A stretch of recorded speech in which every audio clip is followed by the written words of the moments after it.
আসসালামু আলাইকুম রহমতুল্লাহ। সম্মানিত গ্রাহক, মালয়েশিয়া এয়ারলাইন্সের একটা টিকিট আছে। যদি আপনি 30 তারিখে যান,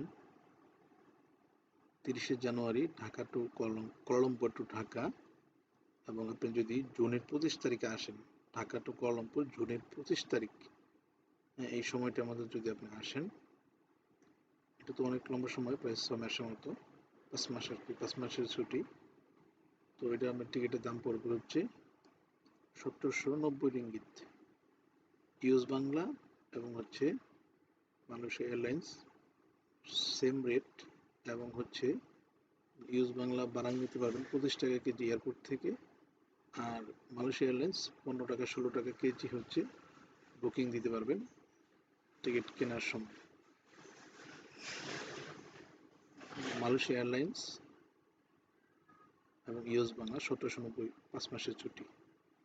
আর এটা টিকিট যদি আপনি অনলাইন থেকে নিতে চান, অনলাইন থেকে নিতে পারবেন, আর না হলে আমাদের অফিসে আসতে হবে, বান্দাতুল হোসাইন অন শ্রী স্যাটান।